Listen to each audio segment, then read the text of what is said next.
Allu Arjun latest movie DJ teaser వచ్చేసింది. అంచనాలకు తగ్గట్లుగానే పక్కా Brahman getup లో కొమ్మేశాడు అల్లు అర్జున్. మరోవైపు హరీష్ శంకర్ కు టీజర్ కట్ చేయడంలో ఓ ట్రేడ్ మార్క్ స్టైల్ ఉంది. ఒకే ఒక్క డైలాగ్ తో టీజర్ ని ఇవ్వడం, అభిమానులని మెప్పించడం హరీష్ శంకర్ స్టైల్.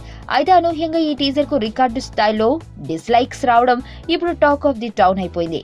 ఇలా ముద్దు పెట్టేసి సభ్య సమాజానికి ఏం మెసేజ్ ఇద్దామని అంటూ బన్నీ పెంచిన ఒకే ఒక పంచ్ మినహా మరో మాట వినిపించే ఛాన్స్ లేదు. అసలు హరీష్ శంకర్ స్టైల్ అదే. అతని గత సినిమాల టీజర్లను చూస్తే ఈ విషయం స్పష్టంగా అర్థమవుతుంది.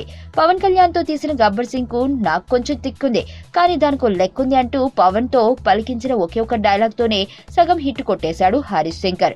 ఆ తర్వాత ఎన్టీఆర్ తో తీసిన రామయ్య వస్తవే టీజర్ తో బుడ్డోడు డైలాగ్ తో అట్రాక్ట్ చేశాడు.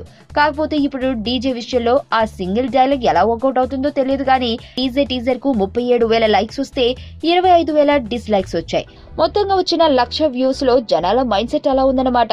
అయితే ఈ డిస్లైక్స్ అన్ని యాంటీ ఫ్యాన్స్ పనికట్టుకుని చేస్తున్నవి. అందులో కొందరు బన్నీ చేసిన పాత్ర ఒక కమ్యూనిటీకి సంబంధించింది కాబట్టి కొందరు నచ్చక డిస్లైక్ చేస్తుంటే, కొందరు మాత్రం చెప్పను బ్రదర్ అంటూ డిస్లైక్ ను కొట్టేస్తున్నారు బ్రదర్ అంటూ అల్లు అర్జున్ ఫ్యాన్స్ చెబుతున్నారు.